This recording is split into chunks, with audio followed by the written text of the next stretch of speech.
Okay, so please get ready to meditate. Don't forget our goal is to try to do parts 3 and 4 of the lion's dance, which we haven't done before. This morning we're just going to do 1 and 2, okay? We did 1 yesterday. So, and it gets longer and longer, and that's good. That's a good thing. Then we maybe get up to an hour, right? Okay. All right, so here we go. Turn off your phone, please. If you're not sure what's the off button, we have people who can take care of that. Scott's really good at it.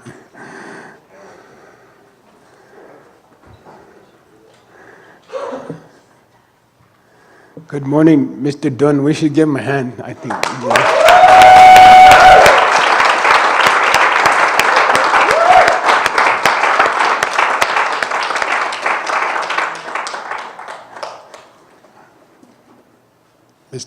There's a movie about Mr. Roberts. Did you?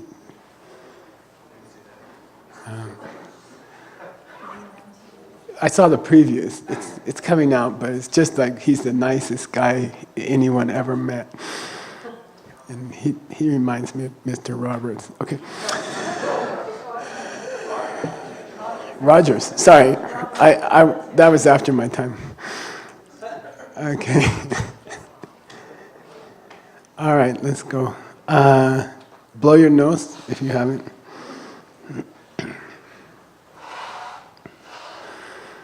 Good.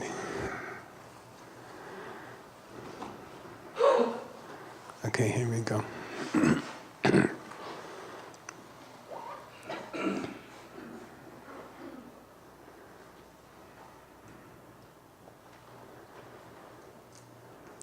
So in this meditation, we go straight to the sound of something in the room. Of course, nobody here is going to make any movements at all. But maybe the air conditioner or the traffic going by outside.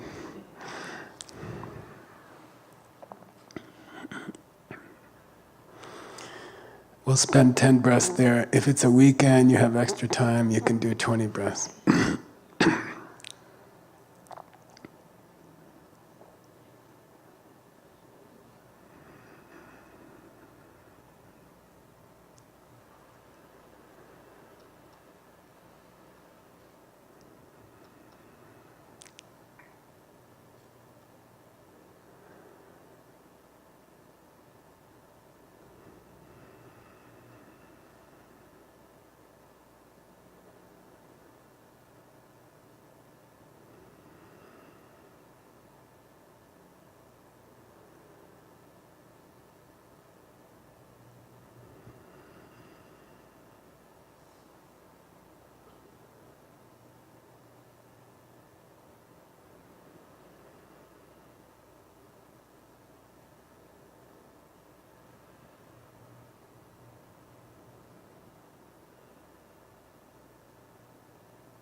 The goal of the desire realm level is just to glue your mind to that object. So how long can you maintain contact with that object?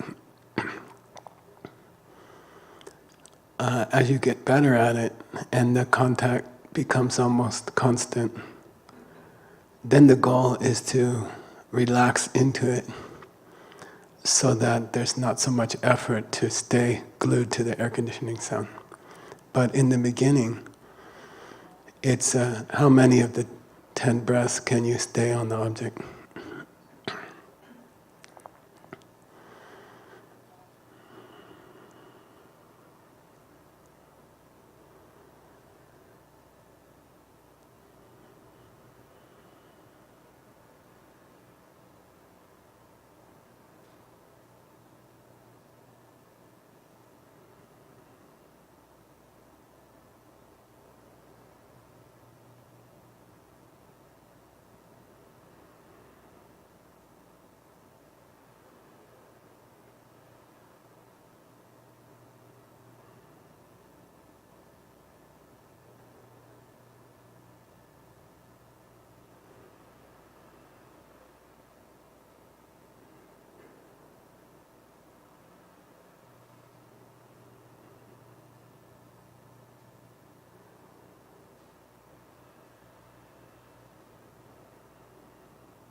Now the air conditioner becomes a gakja. You push it away because you want to go deeper, and you go to the sound of your heart or the feeling of your heart beating. First level of the world of beauty.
Now we pass into the chamber of the heart, and the heart is beating around us, and we leave behind the external awareness of the heart. Now we're inside the heart. So the gakja now is an external view of the heart, and we push it away and we go deeper inside the chamber of the heart.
Now we go deeper, drill down deeper, third level of the world of beauty, and we distance ourselves inside our heart from the beating of the heart. It seems a little farther away, and we seem not so connected to it, but we're aware of it at a distance in the center of the heart.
Now in that distant heartbeat, we imagine a tiny crystal of sugar or diamond,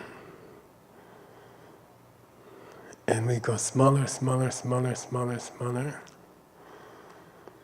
and we squeeze into that space. But once we enter the space, it's more like another chamber within the chamber, comfortable space to meditate in. But don't lose the feeling of a single tiny, tiny, tiny crystal of sugar or diamond.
And now, inside the crystal of diamond or sugar,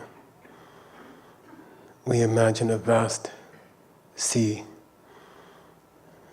bigger than the Pacific Ocean, stretching far, far, far, left and right,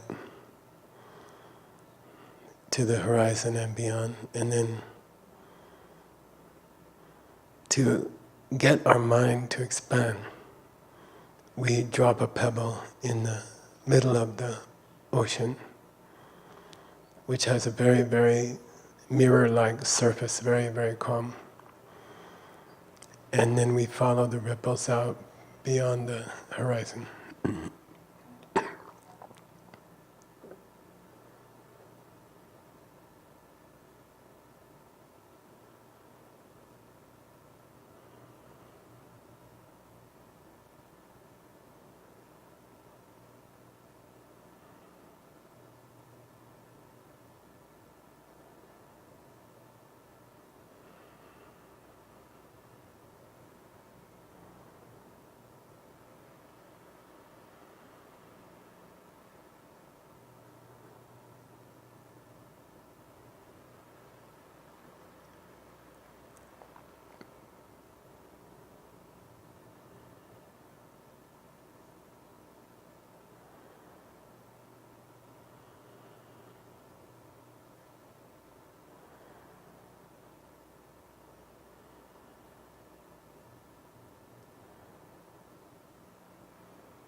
then we pinpoint the center of our awareness.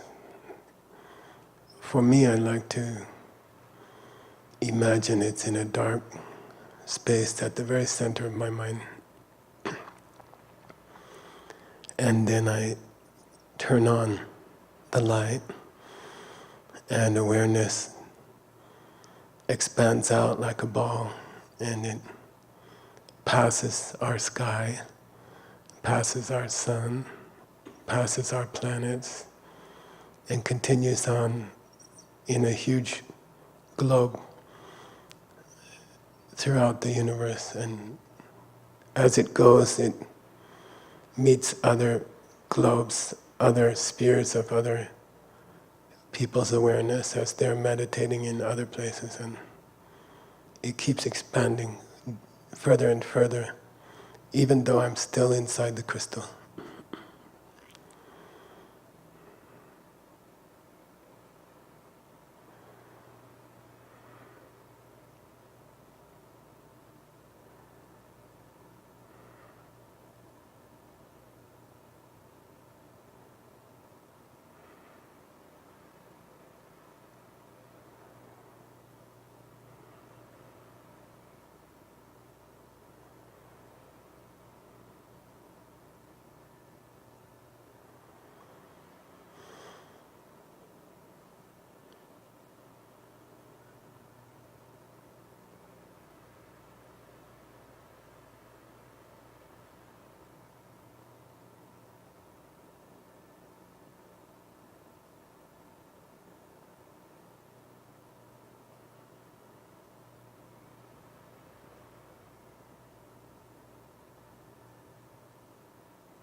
Now I simply turn off my mind.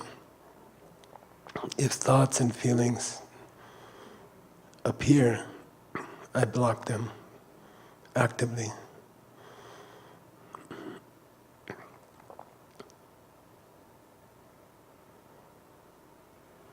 Total silence.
And now keep the mind turned off, but if thoughts come through, just let them flow through. Don't attach to them.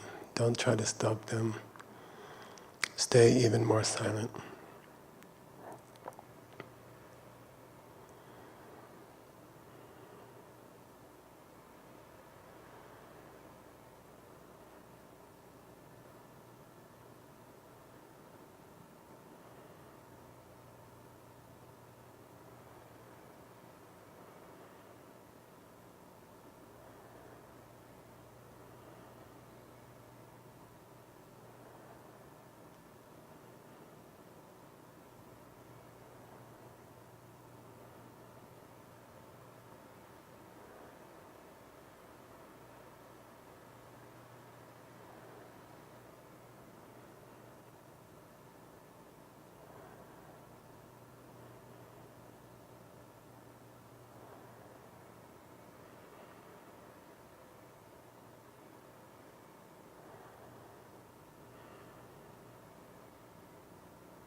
Now we're ready for an emptiness meditation. And please think of one of the teachers in your life and bring them to sit in front of you.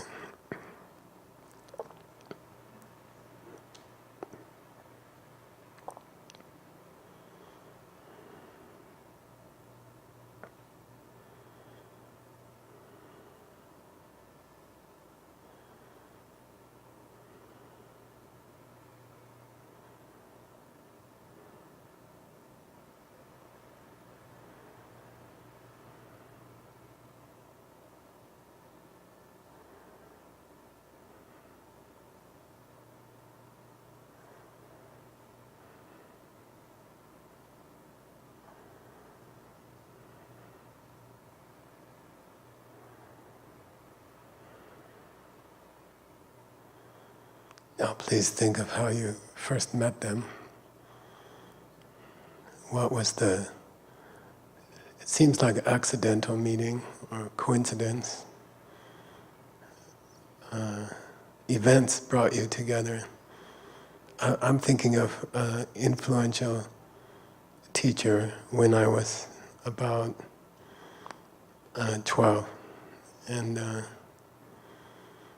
so I was assigned by the school to their class, and I walked in the class and I met them, and they came from their home and they were educated at a certain college, and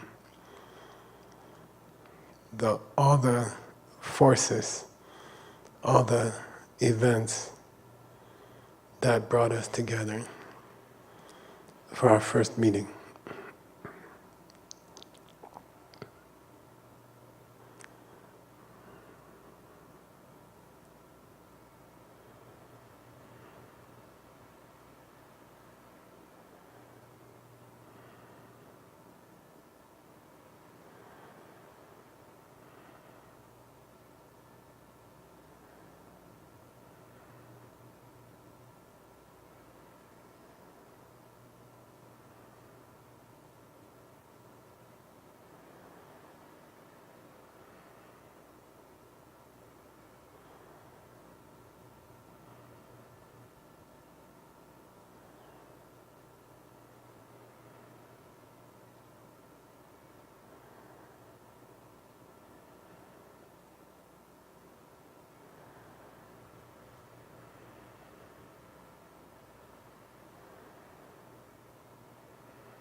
And then cancel those thoughts, cancel that train of thought. Try to see that the first time you saw them, they were coming from seeds in your own mind. And yes, perhaps you were assigned to their class, or they were educated in a certain college and came to the school. But you also created those things.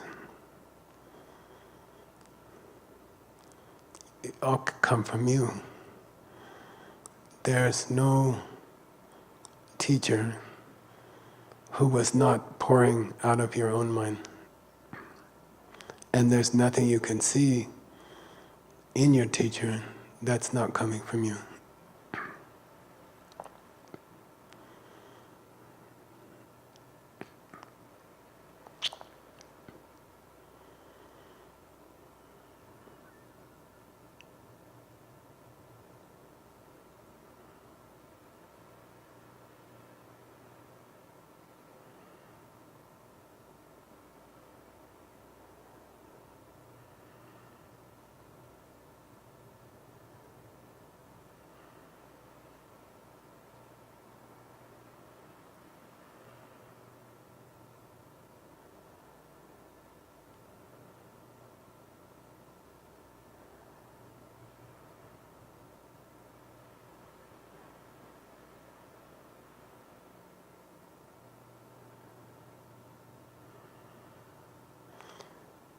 Now let's go on an imaginary trip to my past life. When did I plant the seeds to meet this teacher, to create this teacher? Choose a country, choose a time in history. Could be yesterday, could be, well, it'd have to be before you met them. Choose a time in history, choose a country, choose a personality that you were, man or woman. What was your job? How did you dress? Who was in your family? Create a identity in the past life, which is imagined. And then be creative and create some events in that life when you were kind to other people and you created the seeds to see your teacher and their beautiful qualities that help you in this life. Be creative, have fun, don't get distracted. Keep the story going more and more detail. We'll be quiet for about 5 minutes.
Now come back to the center of your mind. See a small group of seeds. Maybe, I like 5, 6 seeds, silver color, look like eggs. And those are the beautiful seeds that you planted many years ago. And one of them begins to crack open. And an image of your teacher, like a small statue made of light, comes out, and that small image has this beautiful quality, which is the same as the quality you had in your past life. And for me, it goes from the center of my head to the back of my forehead, and then it passes out, and it sort of softly hovers over my teacher, and then it comes down around my teacher and creates this quality that I see. The quality is coming from me. So follow that process of small images of light coming out of the seeds in your mind, and actually creating the beautiful qualities that you admire in your teacher.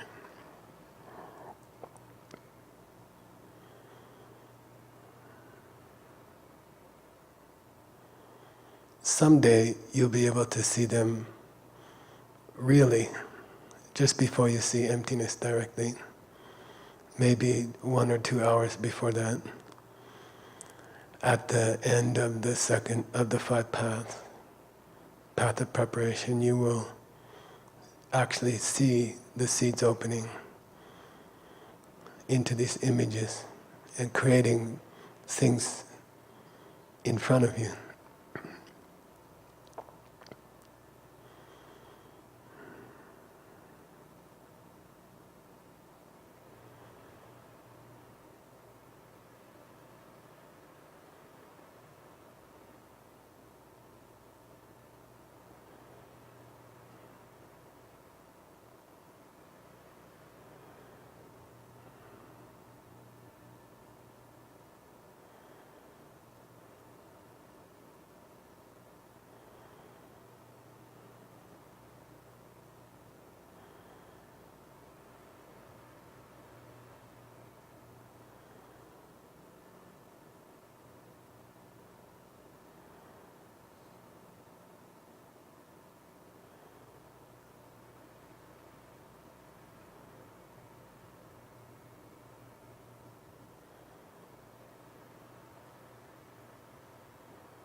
Now we're going to do the second round. It's only a few minutes, and we're going to come back out of this emptiness meditation and this meditation on seeds, and we're going to come back to the heartbeat. We don't come back to the air conditioner. By tradition, in the second round, we just come back to the heartbeat. So please imagine that vast mind,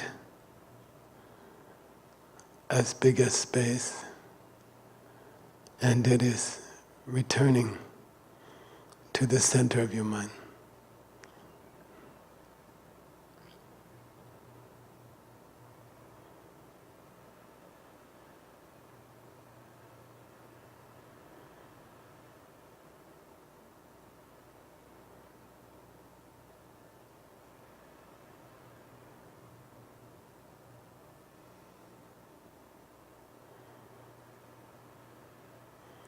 And then the ripples on the ocean inside the crystal, as wide as the Pacific, are returning to the center.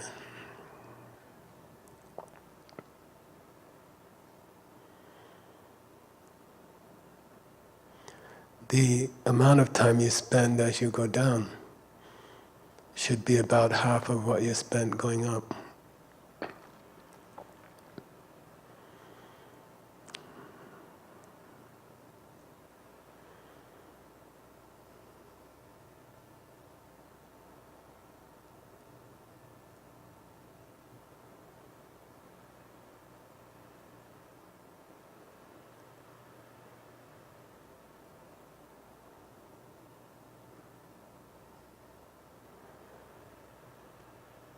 I'm sorry, I missed two steps. We should have started at the mind turned off, but thoughts passing through. So let's go back and come down properly. Level 8, the mind's turned off, and the thoughts are floating through the mind, and we're not disturbing them.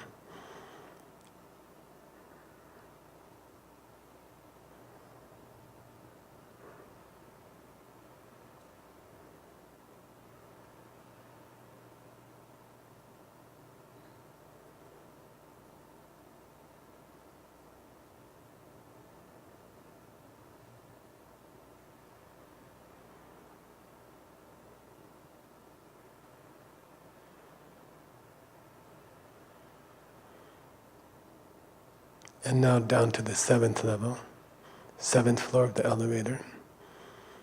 And thoughts are coming through, but we're blocking them.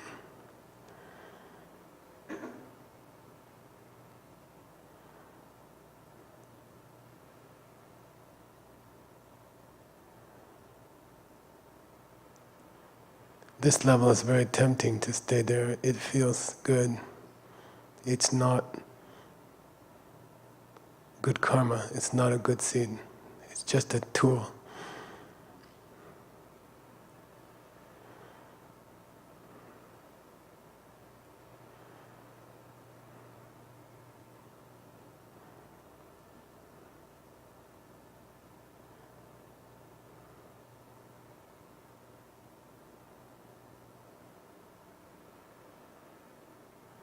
Now to the ocean and the ripples coming, now to the space and the mind returning to the center from all of space.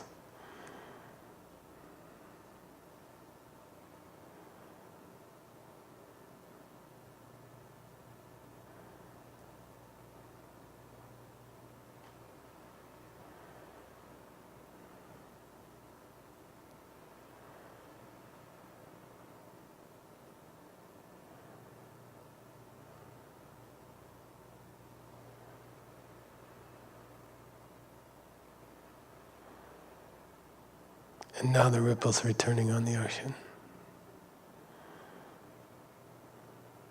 to the center.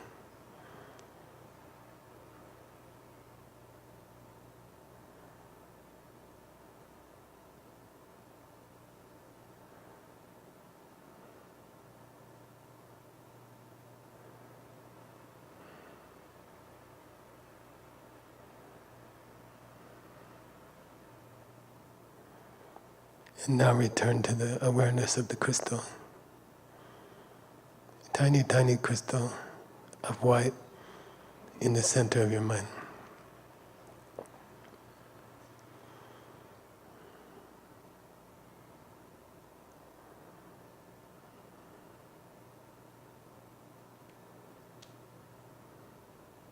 Try not to move.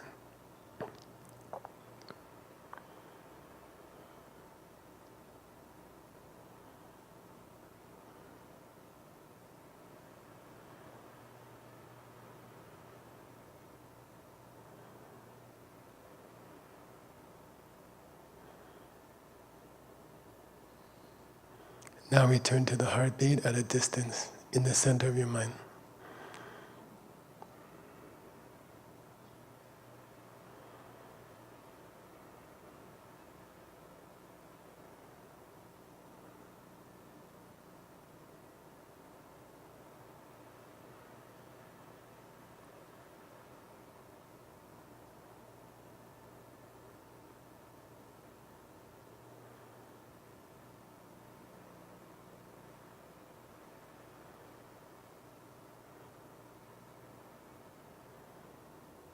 Now return to the sensation of being within the chamber of the heart, and it's beating around you. No awareness of the outside world.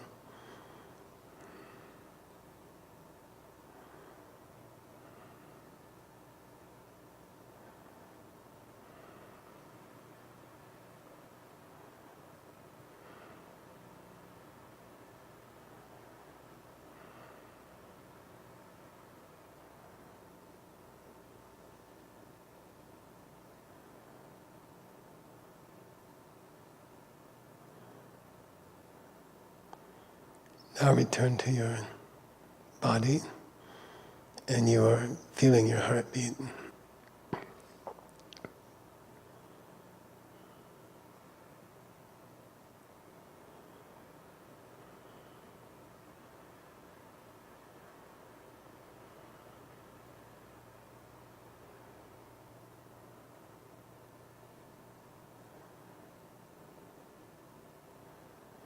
Now watch 3 long breaths, 3 long exhales. Each time you exhale, imagine you are sharing the wisdom of this meditation with others in this world. 3 long exhales. Don't open your eyes yet, don't move yet.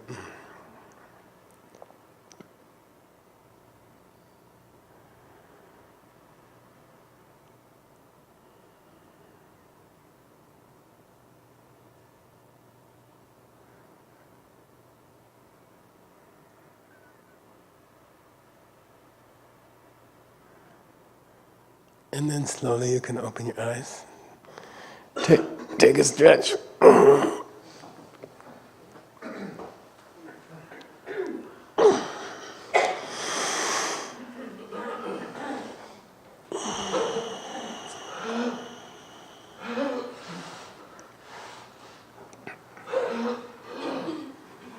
Nice. You were very quiet.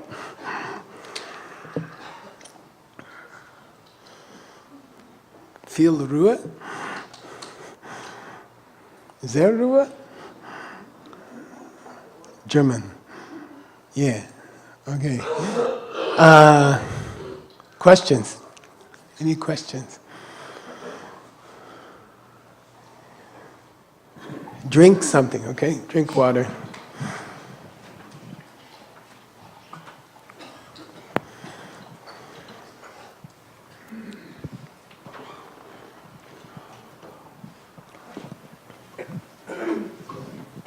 Thank you, Lama, for teaching and continuing to go over this with us again and again. I've had a question from the beginning, and it's probably a subtlety, and I'm just not catching it. You may have addressed it before. But for me, when we drop the stone in the lake or the ocean and the ripples go out, it's infinite, and my awareness travels with that. So what is the difference between that and the awareness with the light going out? Because to me, I don't pick up the difference. Good. In Tibetan it's what's it? Namkataya and Namshetaya. So the first one is just for me, having tried it many times. One is more horizontal.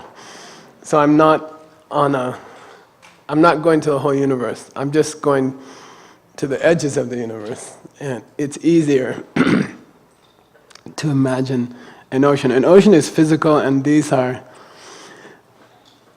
supposed to be non-physical, right? But it's just a trick to get your mind to spread. So that's the only difference for me. But I'll check the text and I'll see if there's some other detail there. But for me, it's horizontal to get my mind wide, and then to get it wider. It's hard for me to go directly to a ball. And during the ball, it really helps me to imagine that I'm overlapping other people's balls, and it feels more nice. Is it true, by the way, that this meditation doesn't plant any good seeds? I mean, it's supposed to be neutral, right? The good seeds come at level 9, right? Are there any good seeds from the 8? That's the question. Yeah, you're developing focus, but mainly, what kind of seeds you get from the 8 depends on your motivation. You know, why are you doing this meditation? What do you want to achieve? Okay, so you can do the whole 8 levels as a dry scientific exercise, psychological exercise, right?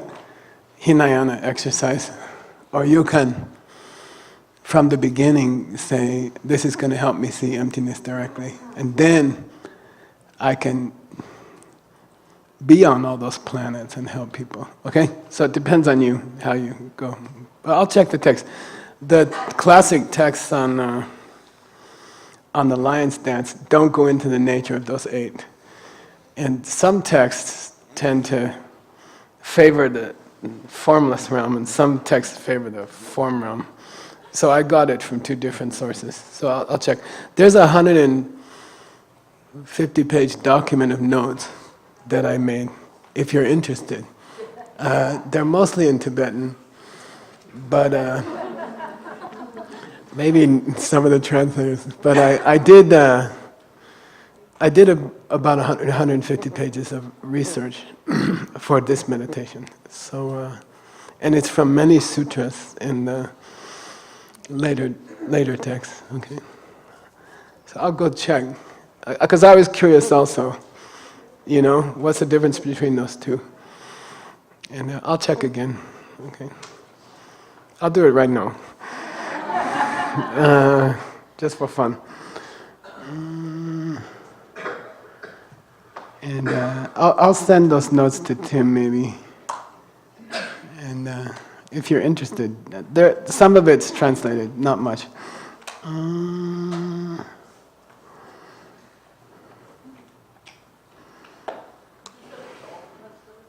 Sorry? Oh, can I? Yeah. How about right now? There's no time like the present.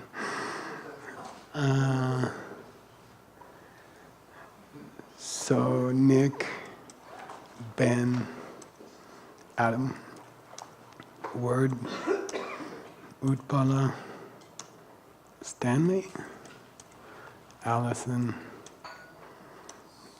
Seiji, right? Sugang. He's gonna wonder what the heck it is. Jigme, Phil, Tim. Got Jigme. Chandon. Okay. Jasmine. Brigitte. Okay. No, you won't be able to read it. Notes to Lion's Dance.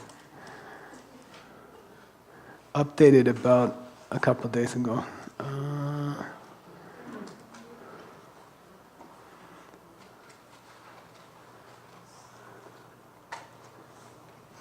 Okay.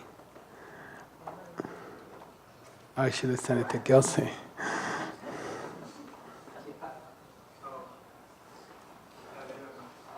Who? Yelena. I don't think I have her email, but you can send it to her.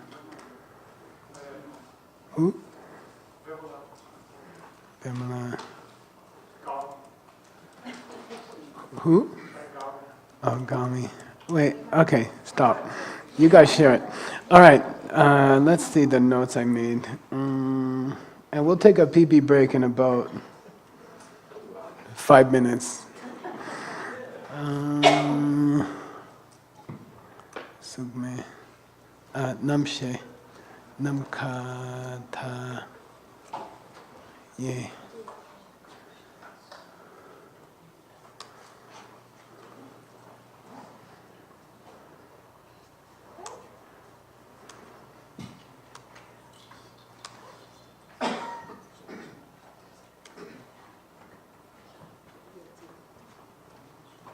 Okay, here's the explanation of, and I did do some of it in English, so it is useful to have. This is from Tsongkhapa, and it's in his commentary to Maitreya, to a Sangha's jewel of realizations, okay? Jewel, Abhisama Alankara. But he wrote this very young, and it's massive. It's over 1,000 pages, and so it's a little raw. People say it's not as polished as his later work, like Gombarab. So okay. So here's his description of infinite space and infinite consciousness. Okay, Sugme Shila Namkatai Kejeni. There are 4 formless realm levels. The first one is called infinite space. Okay, Suktan Tope Dushirapar Tongne. At this point, there's a gakja, which is suktang tokpe dushe. Suk means physical form, especially visible, but physicality. Tokpe dushe means conceptions of physicality, concreteness. Conceptions of concreteness and conceptions of physicality. Dushe, rakpar tongne. You reject it. It becomes a gakja. So the last level of the form realm meditations, which was what? The crystal. Okay, that you, and this is how you move up to the 8, right? What's it called? That process of rejection and moving on. Shiraki Nambachen. Shiraki Nambachen. So the way Tsongkhapa describes the ocean is that you are rejecting physicality itself and concreteness, okay? Rakbar Tongne, you perceive it now as something too noisy, okay? Dushe de yang du nambar shikching namkatai so nyambe dushe yang de gomba. So you try to break down the physicality. You try to break it down. Shikpa means break it down, dissolve it. Okay, number shikpa, over and over. So the implication is that conceptions of physicality will keep arising, and you attack them. Ching namkatai, so then you try to imagine something which is infinite and has no edges. Okay. And you keep struggling to keep your thoughts on the infinite as opposed to something concrete. And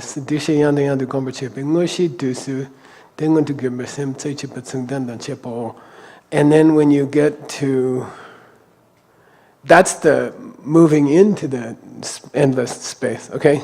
That's the transition. That's his description of the transition from the form realm. Then, Ngushi Dusu, when you reach the main stage of that first formless realm meditation, we call main stage. You're settled in the ocean, and the ripples are going. That's called main stage. It's no longer a comparison to the previous stage. You see, so the transition is done by comparison. And then you move into the main stage where you stay in the infiniteness, okay? And you try not to think of other things. Single-pointed ekagra, semte chik.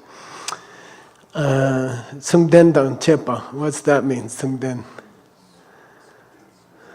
This should be married to your main consciousness. Sungden, nga, right? 5 kinds of sungden. So you should marry this kind of destruction of concepts of physicality, that feeling, the ripples going out, should be married to your consciousness, meaning you don't think of other things, okay? And there's 5 ways in which they're married, and that's a long story. You can ask Nick. Before I answer your question, let me finish the second level, which is endless awareness, okay? So how does that differ from this level? We go back to Tsongkhapa, okay? Namshe Taye Kecheni, do you guys want to know what endless awareness is? And in the study of the formless realms, they are called Geshe, which means ayatana in Sanskrit. And it just means, it's a common word in Abhidharma for the 12 objects and senses. But here it has a different meaning. The 4 formless realms are referred to as ayatana also. And that word, Geshe, means, so when I was a kid, we were Boy Scouts, right? And we used to go camping every month in the desert. And one time we went to a Boy Scout jamboree. All the troops from the whole state meet together at the Verde River. And there were cottonwood trees, and they produced little balls of cotton. So I remember we were standing there and we were like, I wonder what happens if you light this stuff. And this is Boy Scouts, you know. I won't tell you the bad things we did. Then we had a match, and or a flint, I think, and we had a flint, and we struck it, and the spark hit the cottonwood balls, and it went like 50 feet out, and everything started to burn. And in 1 second, and that's Geshe, that's the meaning of ayatana, okay? It means instant magnification, instant, what do you call it? Multiplication is the meaning of the word ayatana, okay? So the 4 formless realm levels are also given this name. Okay, like that. It was exciting. All the other Boy Scout troops came and practiced putting out fire. So namshe tai kecheni, namka tai so nyambe yiche de ni gakcha tene. Then he uses the word gakcha, okay? He says gakcha. Now what's the gakcha, he says. Tsongkhapa's asking. When you reach the ball in space, what's the gakcha? Yeah, nice. The limitation of a horizontal infinity. Okay? Then that becomes the gakcha, and he uses the word gakcha, okay? Gakcharte means now you regard that. Te means tawa, to view. You regard that as what you are rejecting, because you want to go deeper, okay? Tai sonyambe yiche de ni. So the focusing on the ripples now becomes undesirable, and you reject it because you want to go deeper, okay? It's too limited, as Tim very correctly said. Yiche de ni tai sonyamtu. And he really wraps it up. He says, okay, this is deeper, okay? The state of mind, which was focusing on the ripples, now becomes the object of the state of mind. So the feeling of infinity now becomes the object, rather than the ripples, okay? So he ties it to the last stage, okay? Okay, got it? Yeah. You expand the feeling without the ocean. Yiche means attention on an object. It's glued to an object, yila chipa. And so that now becomes the object. The feeling you had about the ocean now becomes the object. And you move up, you move deeper. Okay, got it? And now you're thinking about how infinite your thoughts are of the ripples. You got it? But you reject the ripples, okay? Wow, my mind is so infinite. Okay, and then you go to the ball, okay? This is how Tsongkhapa describes the transition.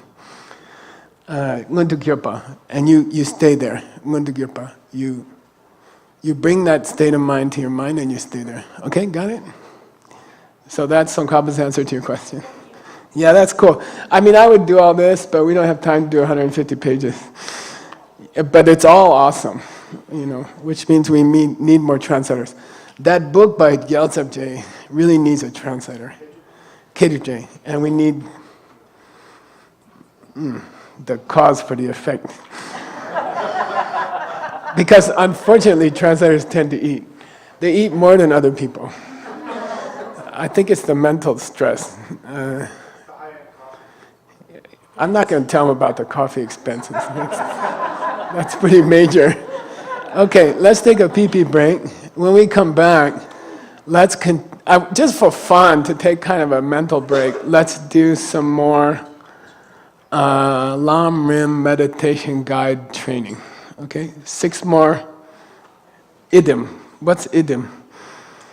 Idea images. Okay, 6 more images to trigger your thoughts about the Lam Rim. Okay, learning the review of the Lam Rim. Okay, go. I think we're on item number 7.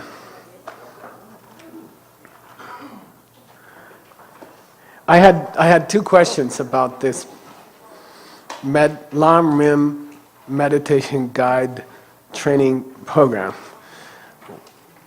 because it's going to take 8 retreats to review all of the idioms, because there are 500, and we can only finish about 60 this week if we do it pretty steadily. So someone asked me, what if I cannot come to the next retreat, which is in Guadalajara, or I can't come to the next one after that, which is at Diamond Mountain, or the next one after that, which is at Thailand. What if I cannot come to the next 8 retreats? We'll make some, we got to talk with Tim, me, Jasmine, Jigme, we got to talk about it, okay? How to catch people up if they can't come to all those 8 retreats, okay? We got to talk about it. I don't know. We'll do something. Don't worry, okay? Don't stress about it. We'll figure out something. But it probably won't be from me, okay? So you won't get it, in English we say from the horse's mouth. You won't get it directly. It will be indirectly. It won't be the person who taught it. You know what I mean? So it won't be as good. No, because I spent 30 years on the Lam Rim with my teacher. I spent 30 years on this book with my teacher, so you won't get that depth, but it's up to you. We can make some kind of other training, okay? But that's up to you. Okay, item number 7 is, this is actually the, do you know what this is? No, not Borobudur. This is the Bodhi tree at Bodh Gaya. This is the tree, the Buddha got enlightened under this tree. Okay, and what's the concept you're supposed to remember when you see this photo for the next 20 years? What's the idea from the Lam Rim that you're supposed to think about when you see this photo? That it's great to be able to meditate in a place of holy being. Yeah. The second quality of a good meditation place is that somebody blessed it by practicing hard there, which is really lucky, because at Diamond Mountain we have about, how many cabins? 27 loaded cabins, because people have struggled through 3-year retreat there, a hard 3-year retreat, and so there's a lot of blessing in those cottages, okay? But in general, when you're choosing a meditation place, and by the way, these traditional Lam Rim presentations on a good meditation place were originally meant for a retreat place. You see, it's not talking about apartments, okay? But we have to, in the modern world, we're talking about your apartment. So, you know, in general, if you can, it's hard to buy an apartment of someone who did a 3-year retreat, because they usually can't afford apartments. But anyway, any chance you get to meditate in a place where someone has blessed it by practicing before, then that's good, okay? And by the way, there's also a little side thing that if there's been some fight in that place, if someone's been murdered or there was a bad marriage and people were screaming at each other, or in that apartment before you moved in, you should try to avoid that kind of place, okay? If you're a good meditator, it's not going to stop you. But if you, it could have bad vibrations, okay? So you should avoid places with negative vibrations, okay? Okay, that's the second quality of the place. What was the first quality? Yeah, safe and good resources. By the way, traditionally, when they explain good resources, you know, obviously we can think of someone to bring you groceries, you know, the bears are not climbing through the window anymore. You know, you have someone to come fix your water pump when it breaks and things like that. Someone to bring you propane. You have all those support system, right? So that's, but there's a deeper support system in the scriptures, okay? Which is why we're going over these photographs together. And that's cultural, okay? Does your culture support doing retreat? You know, when you tell your boss, like I was, when I was in the diamond business, my boss asked me to open an office in Thailand, in Bangkok, to buy colored stones. And I didn't know a single person there. And so I went there, and I'm sitting in the hotel, I don't know what to do. I don't know anything about the laws, I don't know anything about business there. And I went to the good hotel restaurant, and I watched which waitress can do 12 orders at once without getting stressed out. And then I offered them a job. You know, and I got really good people. And that office reached 20 million in about 2 years. And, but I had one problem. They would show up late to work every day. And there was no pattern. You know, like somebody be on time for 4 days and then suddenly they're very late. And I'm like, finally I had a meeting and, you know, I'm like, what's going on, you know? They said, well, everybody in Thailand does that. And you know, you gotta be careful when you're in a foreign country. When my Israeli boss came to America, he said, is Gopher Day a big holiday? Am I supposed to give people off on, what's it called? Groundhog Day. We said, oh yeah, that's a big holiday. Everyone takes that day off. That didn't last very long. But, so I was afraid they were going to do this to me because of karma. And I said, why are you guys late? They said, we can't come to the office until the monks come to get breakfast. You see? So they prepare meal for the monks who come with their bowl to the house. And they say, we can't control it, you know. Sometimes they wake up early, sometimes they don't. And we can't leave the house until the monks come, you know. So that's a culture that respects meditation, respects retreat. You can get sponsors, you can get help. People will come and fix your pump for free and stuff like that, okay? So in general, the first quality of the meditation place in the Lam Rim includes cultural support, emotional support from your culture, okay? And we don't have it in the United States. I think in China, in Chinese-speaking countries, you have it more, okay? It'll grow here. We have to grow it, okay? All right, item number 8.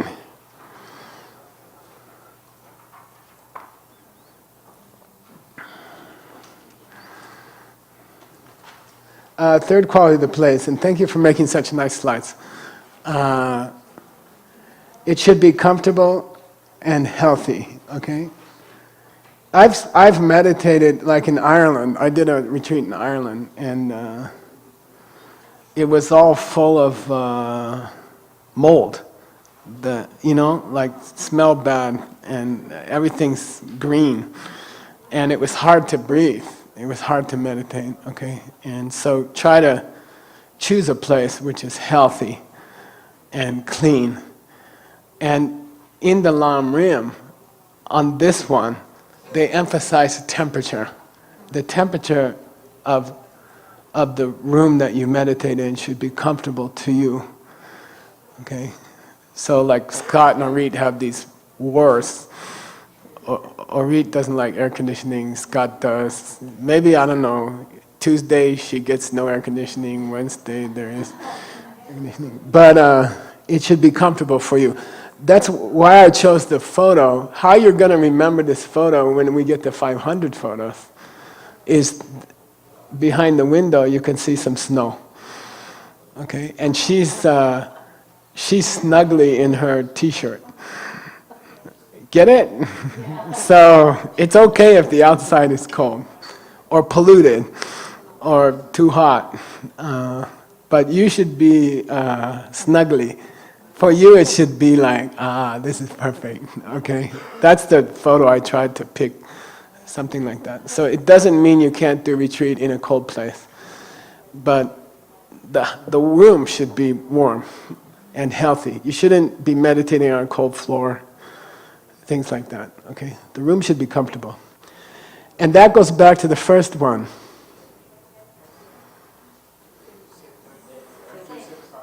Resources, okay? No oil company in the US is going to give you free heating, okay? Not yet, okay? And I say, if you're going to be a serious meditator, serious practitioner, you should have a job, you should have an income. It doesn't have to be big. But don't put yourself in a situation where you have no income and you're struggling all the time. Or you are feeding off of other people's income. It's not fair to the other people, okay? There was a time at this place when you had to lock your refrigerator if somebody came over. Or cover your couch with books or something, because they would move in, you know, so you shouldn't do that, okay? You should have a small or big income. You should have a growing income if you're using karma, and then, you know, don't bother other people. Make your own way. I left my mom's house when I was 16. I never went back, and I never took $1 from her after that. Anybody can get work, okay? It's just do it. Okay. Item number 9. Someone told me I'm living in Bowie, I can't get work. Then I did a research online. There's something like 6 million people in Arizona are doing work online. So I sent them this website. Okay. Item number 9. Yeah, there's a very big tradition in the Lam Rim that it's better if you have friends who are meditating, okay? They don't have to meditate together. But, you know, if you can talk, it's like yoga, you know? If all your friends are doing yoga, even just in their own home, it's easier to do yoga. Because when you meet them, you talk about yoga, you complain together about yoga. You talk about yoga teachers to avoid whose name starts with a K. And I'm still thinking of how to get out of the yoga class today. I think I have a very important meeting. Anyway, if your friends are also meditating, then you will talk about it together. You will, you know, they will support you. That's why I put this photo, okay? It means they are supporting each other, okay? Back to back. It means hang out with people who are meditators, get friends who are meditators. Then you can also experiment together. You know, you can say, is this working for you? And the guy says, no. And what do you do when you get tight chest? You know, Diamond Mountain is a really rich place to learn about tight chest, anxiety during meditation. You can hear 50 different opinions, you know. Some people say rub butter here. Some people say eat lots of popcorn. And it helps, okay? So it helps to have a community of people who are meditating together. And that's one of the qualities of a good meditation location, is a support group of people who are meditating. Then, I don't know if you remember, those of you who were here for the first retreat 9 years ago, but Pabonka's told a story that there was a quotation from a Lama, it meant to be the Buddha, but he said, go into retreat with only your shadow. Go into retreat with your shadow. And then for a long time, people misunderstood it. And they said, you should be alone. You shouldn't meditate with other people. And then Pabonka got upset, and he said, no, it means the opposite. You should have a meditation friends who are always with you like your shadow. You see, and you should always try to, when you have a chance to meditate in a group with your friends, you should, like shadow. So you shouldn't be separated from friends who are meditating, okay? He got upset about that old interpretation, okay?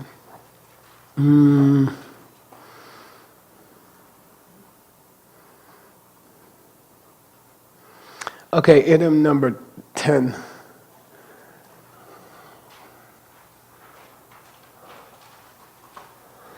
Yeah, the fifth quality of a good meditation location is that you should be around people who can give you training, okay? People who can teach you, all right? And I think Diamond Mountain is special for that reason. We have the most people here who have done a traditional 3-year retreat in the country, I think, or maybe in the West.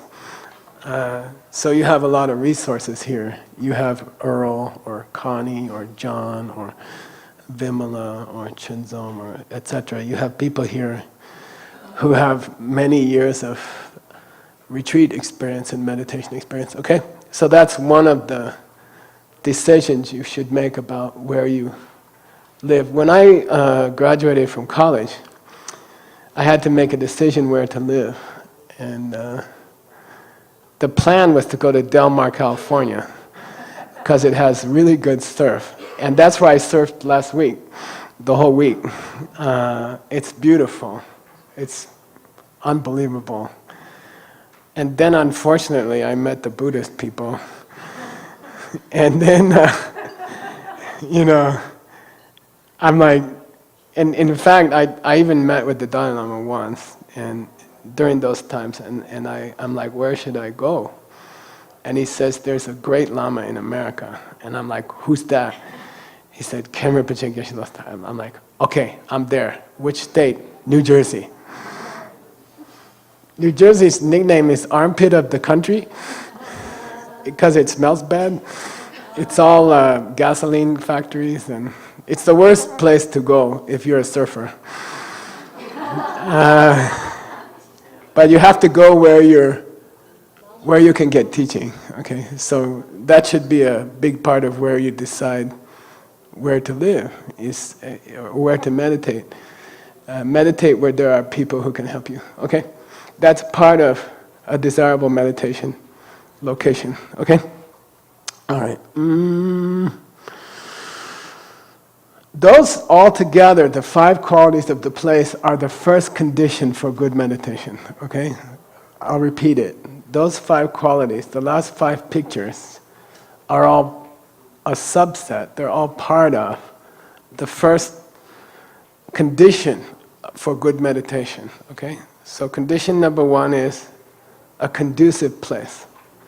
And it has 5 qualities, and we finished them, okay? So now we're going to the second condition, what you need around you to have good meditation. Okay? So first condition has 5 parts. We finished them. They mostly relate to the place. Okay? Now mentally, what kind of preparation? You ready? Item number 11. I tried to choose a house that looked clean and simple, okay? And it's called Duchung Chokshe. Say Duchung. Chokshe.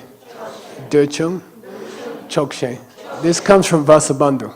Stanley's translating that, Abhidharmakosha, and it comes from the chapter on meditation, okay? If you want to meditate, which is also where breathing meditation comes from, okay?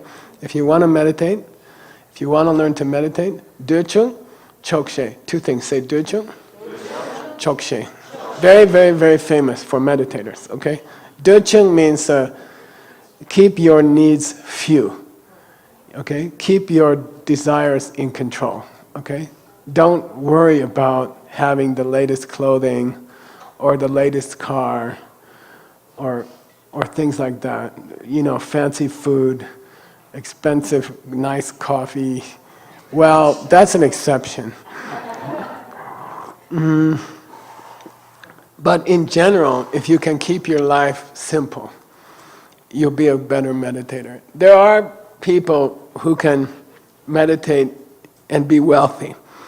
There's people who have 20 companies and their meditation is good, but it's not normal, okay? So for most of us, we should try to keep our lives simple. And that includes keeping your living space simple, okay? And not cluttered, okay?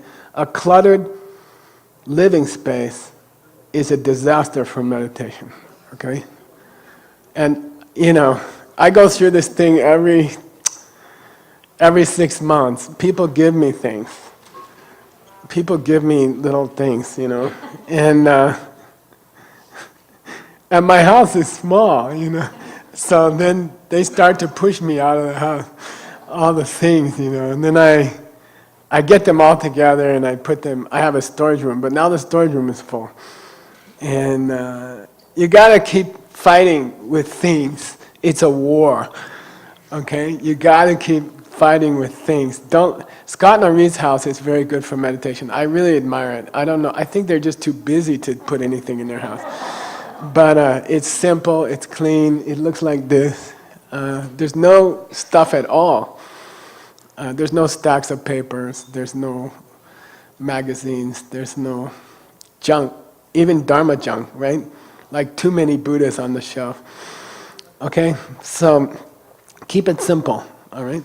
If you have beautiful Buddhas, beautiful paintings, rotate them. The custom in the monastery is to rotate them. Keep one up for 1 month, then put it in storage, then put the second one up, but only one in the room. Don't put 50 Buddhas in the room, because you won't look at them, okay? If there's just one, it draws your attention, like an art gallery, right? So keep your place simple. A cluttered space, to me, means this person can't meditate, or this person's not meditating, okay? Most likely, very likely, okay? So keep your wants, keep your desires in control, okay? You don't have time to meditate and, you know, spend a lot of time choosing the best fancy car and trying to get the money together to get it. You don't have time to do both. You have to make choices, okay? All right. Next one, and we're done for this class. What's this one all about, and why did I choose this picture? Yeah, there's nothing more comfortable than a pair of old jeans. And there's nothing more uncomfortable than a new pair of jeans, okay?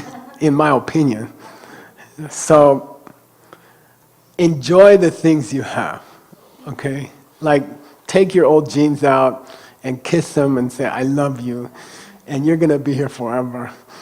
And don't worry, I'm not bringing any new jeans, okay? We'll be together for a long time, okay? And learn to be grateful for what you have and learn to enjoy what you have. So that's the second part of Döchung Chokshe. Chokshe means enjoy the things you have and be contented and grateful with them, okay? So for me it means every 6 months I have to go through my clothes. I have to throw out things I'm not wearing. Or shoes are really bad. They love to stay in your closet. They don't want to leave. They're like roaches, you know. And you got to be tough with them, okay? And in America, we have these stores that accept donations of clothing for poor people, and take them every 6 months, take them out.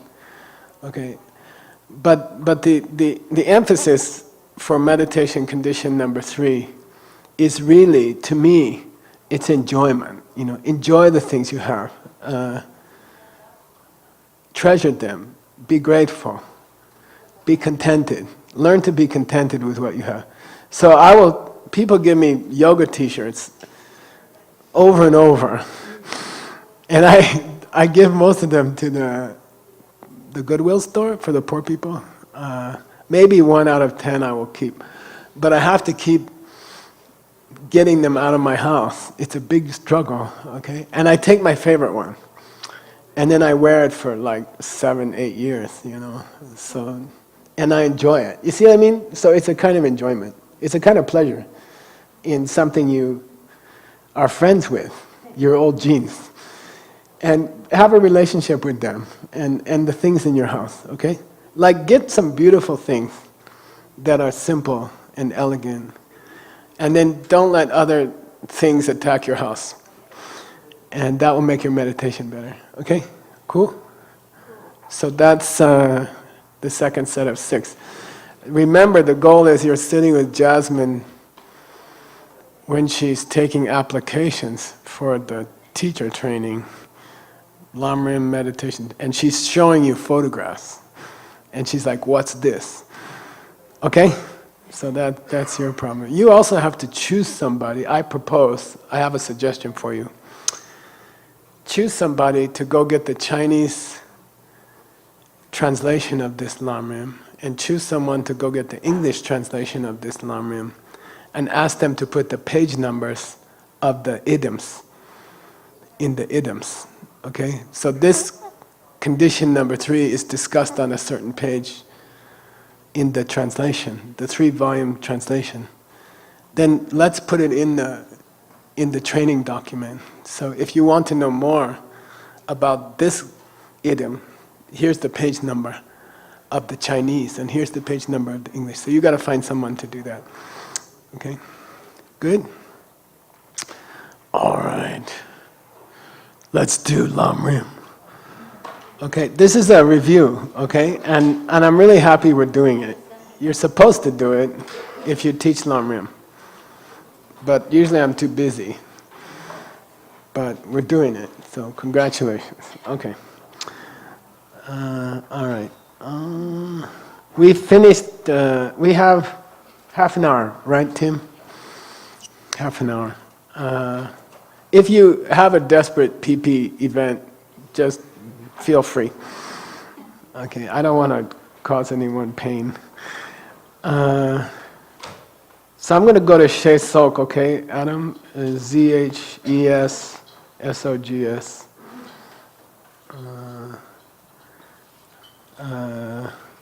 Denshi. Z-H-E-S S-O-G-S B-Z-H-I. Good. There's a lot of Shesoks, so you're going to have to add the Den, B-D-E-N.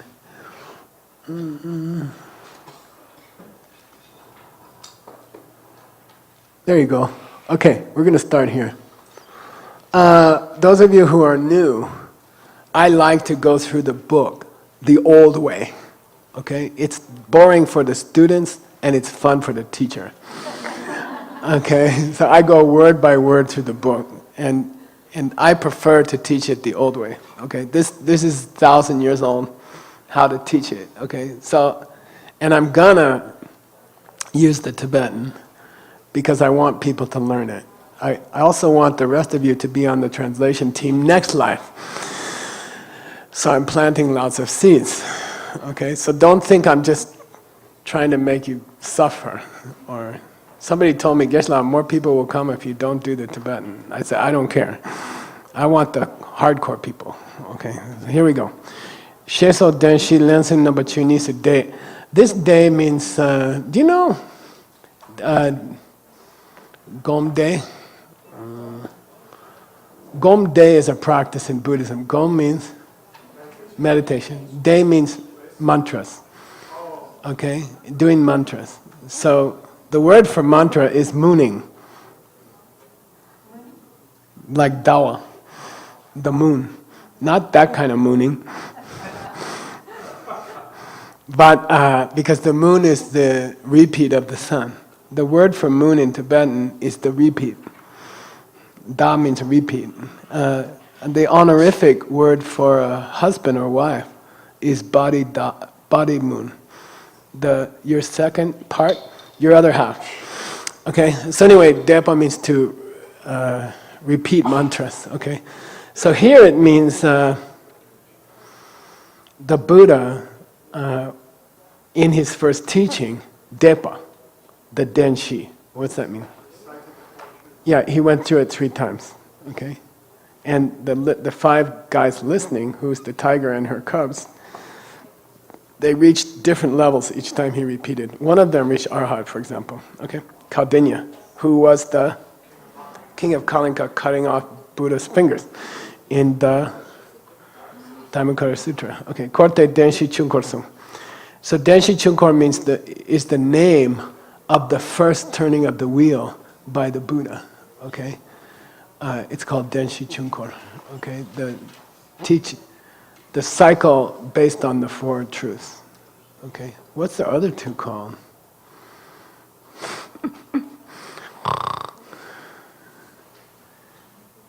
Well, if you want to fake it, you can say Chunkor Barba. Yeah, the middle turning. The last one's called the turning of fine distinctions. The second turning is called the turning about emptiness. Okay. Anyway, Dambashe, but why do we call them truth? Okay. Why do we call them truth? The 4 truths. Okay. And in Buddhism, in Buddhist philosophy, the word truth can mean 2 things. Okay. It can mean a statement which is correct. Okay, is it true that everything is suffering, for example? And you say, yes, that's an axiom or a truth, okay? That's the first meaning of truth in Buddhism. But the second meaning of truth in Buddhism is the actual reality. Okay, suffering itself. You know, if you twist your ankle in Flagstaff badly, okay, that is the first truth. You see what I mean? It means it's a manifestation of the first truth. But in Buddhism, we call it the truth of suffering. Is Seiji's ankle. Seiji's ankle is the truth of suffering. Got it? So truth can be a statement, which is true, which is how we use the word in English. But it can also refer to the actual thing. Okay? So the truth of Seiji's ankle right now is the truth of suffering. Okay? Got it?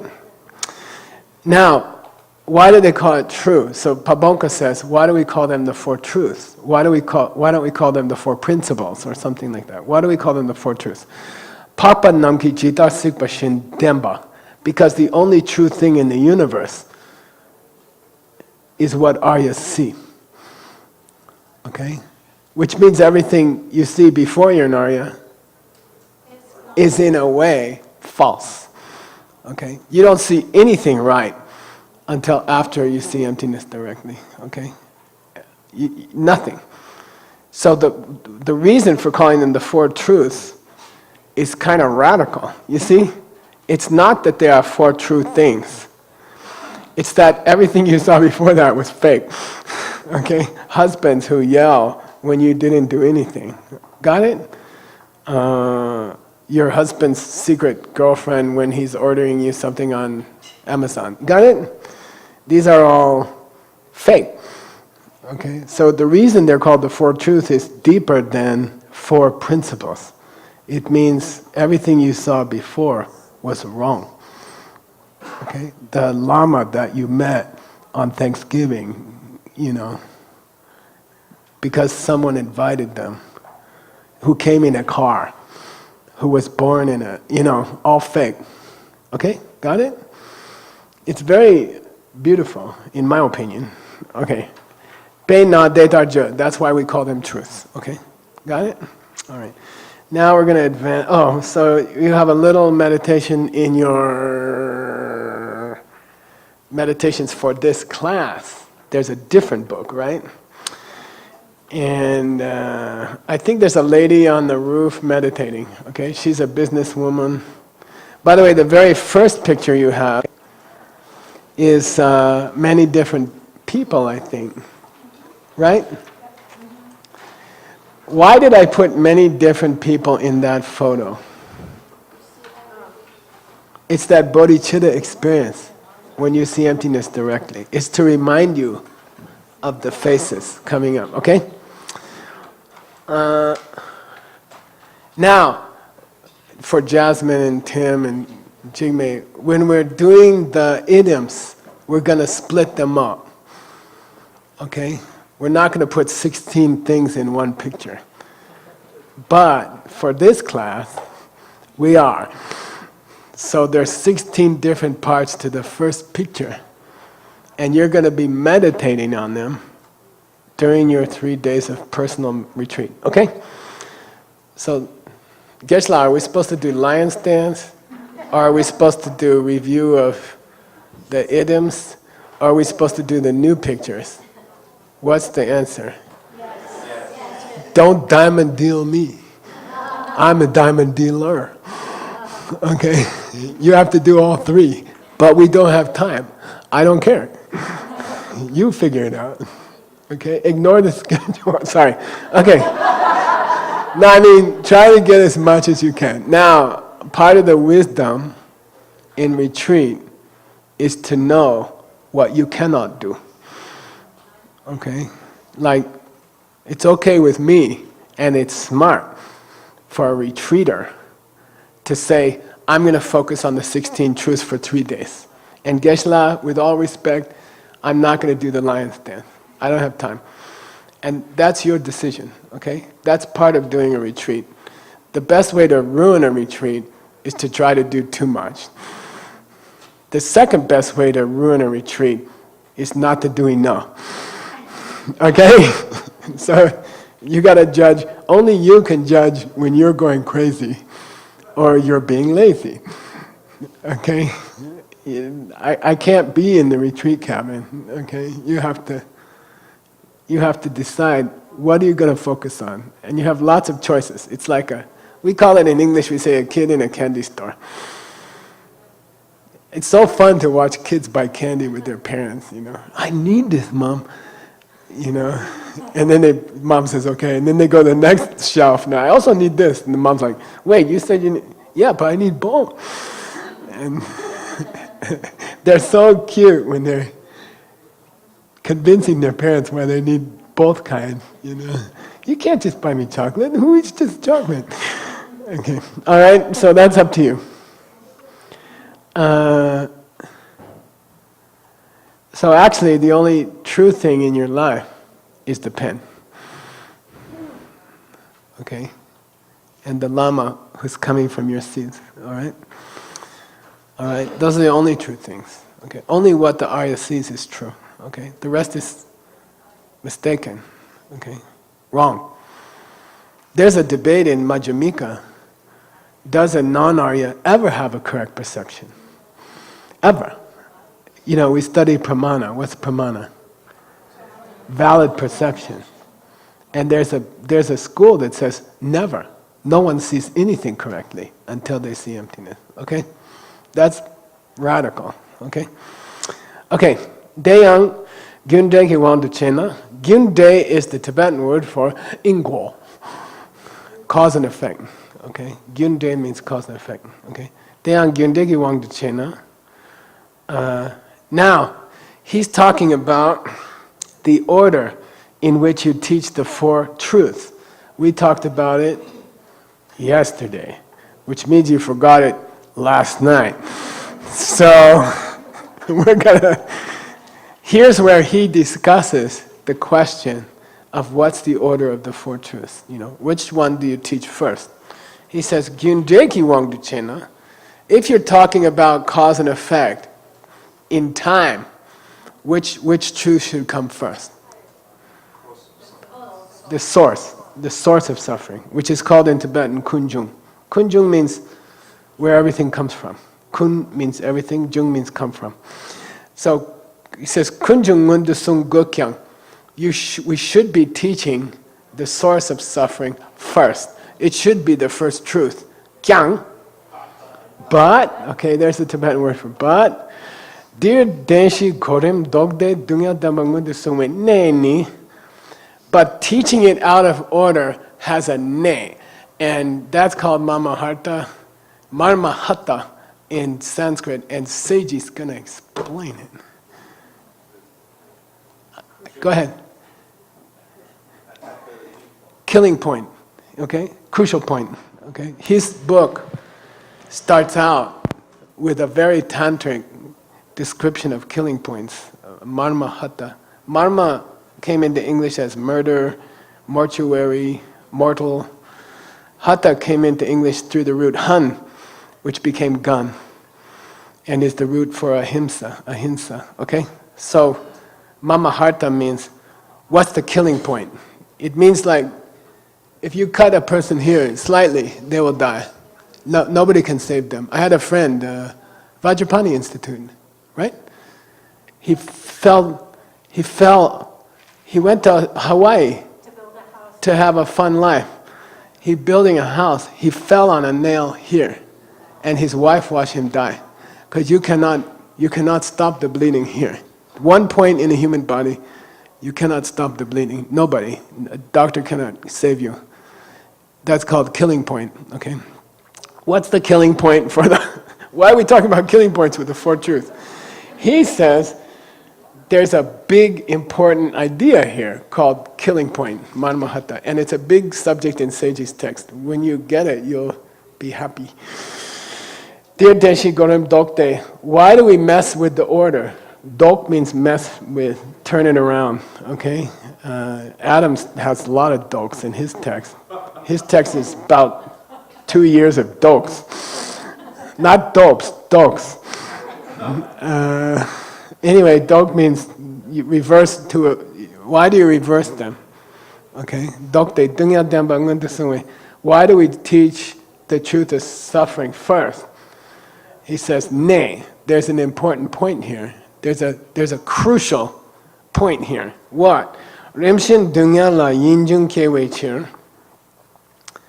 The whole idea is that in Buddhist practice, the first thing that people have to do is realize they're in trouble. Okay? You can't make any progress in Buddhism until you have a tragedy in your life. Okay? Until your mother dies in your arms, or okay, or you get cancer, or okay, in the first of the 5 Buddhist paths, Soglam, right, starts when you have a personal tragedy. Okay, so that when we teach the Four Truths, we start with something tragic. Okay, everyone is dying right now in this room also. Okay, there's a poignant, sad point in the this Lamrim where the Lama says there will be a day when everyone in this room is dead. And it's kind of, when you read it, you're like, yeah, it happened. There's nobody left from that teaching, okay? And it will be with the same here, if you don't see emptiness, okay? So anyway, so first we should teach the truth of suffering, because people can, in the order of practice, we want to think about suffering first, okay?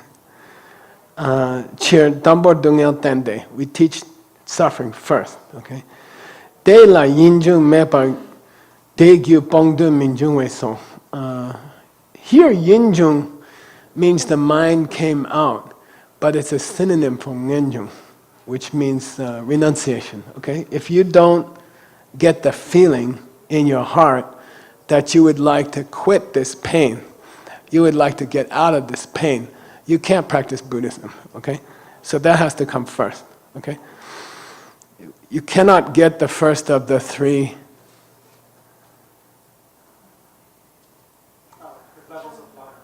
principal path, okay? Which is, I don't want to have this trouble anymore, okay? I'm tired.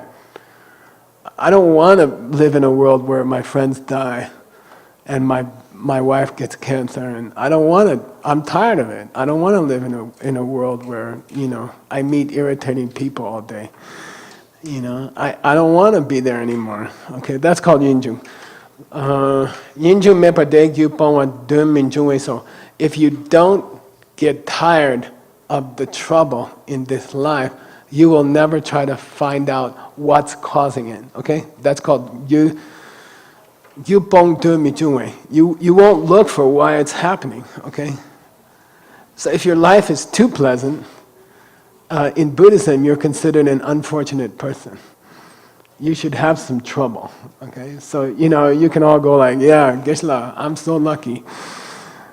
I have trouble, okay? Drawala tom dud damba kene de gyur lam na tsumba gyurna. To stop that source, okay, you're going to have to practice a practice, which is called the path, okay? So that's the logic of the Four Truths. That's the logic of teaching them out of order as far as cause and effect.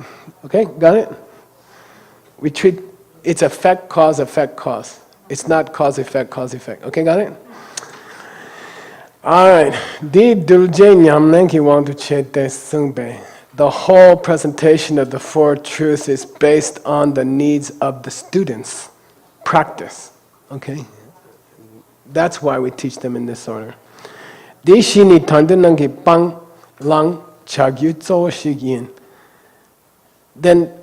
another word for Buddhist practice in Buddhist philosophy is called what you should take up and what you should give up. Okay, it's here, bang lang. Okay, say bang lang. Bang means what you should stop doing. Lang means what you should start doing, and that's a synonym in Buddhism for practice, for sadhana. Okay, this is practice. What should you do, and what should you stop doing? Okay? Gyutso, and the main teaching on that traditionally was the Four Truths. Okay? How many of them are bang, and how many of them are lang? Yeah, 2 bangs, give up the first 2, right? Suffering and its cause. And 2 langs, stop the suffering and practice the path to stop it. Okay? So traditionally, sometimes the Four Truths are taught as 2 bangs and 2 langs. Okay, 2 things you shouldn't be doing and 2 things you should be doing. Okay. Then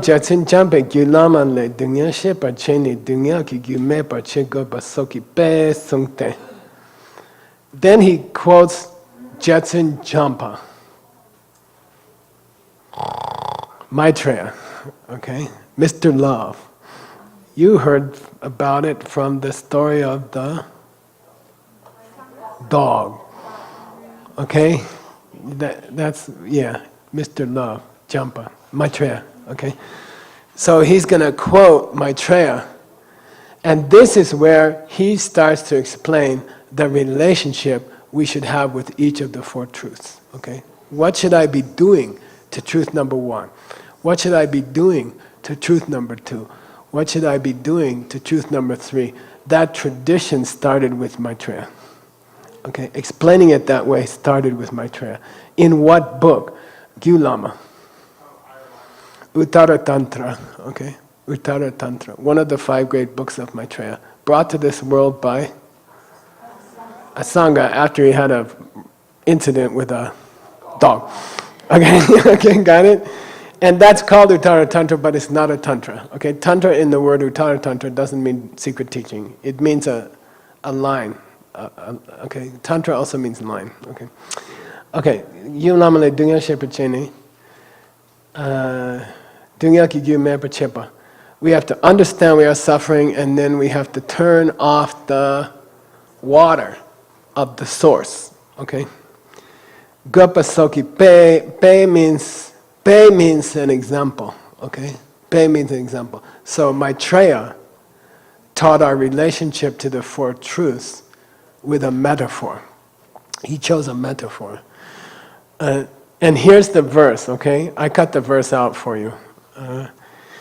Neni sheja, neki gyuni, panjala, dene topcha meni temba chawatar, dunya kyudan dego bandan de shin lam, sheja pangja rekpa chashin temba cha. Very famous poem. What should your relationship be to the Four Truths? Number 1, You have to understand you are sick. So what's the metaphor of a sick person? Okay, we are sick people. But if you don't know you're sick, you will never go to the doctor, okay? All right? Like if you have a cancer inside of you and you don't know it's there, then you're in big trouble, okay? My doctor was lecturing me about kidney disease called the hidden killer, because you don't know you have it till you gotta start dialysis. You see what I mean? It doesn't hurt, nothing's happening, and it will kill you, okay? So you gotta know what's going on with you, okay? Neni sheja. You have to understand you are sick. Which truth? First truth, first truth of suffering. That should be your relationship to the first truth. Figure it out. Wake up. Understand what's going on. Okay? Neki gyuni pangcha. And the cause of the sickness, you should bang. Yeah, let go of it. Okay? Stop it. Okay? Turn off if you don't like water on the floor in your kitchen, turn off the faucet that's overflowing. Okay? Okay, duh. We just paid, by the way, some of you helped, we just paid to redo the roof of the temple and the residence where I was trained in New Jersey. I lived there for 30 years, 25, 30 years. And the roof was leaking, and we fixed it. So thank you for your donations. It's all done. It's beautiful. Maybe you can find a photo, Jigme, put it up. Then I was happy and I thought, oh, okay, I helped my old monastery. And then Jigme went to check the work. And she wanted to look at my old room. And she went in and there's a hole in the roof. Or something like that, and the wall collapsed or something. This is this leak in the roof that Rinpoche told me to find that I never found. And we said, well, how'd you guys fix it? They said, we keep the door closed.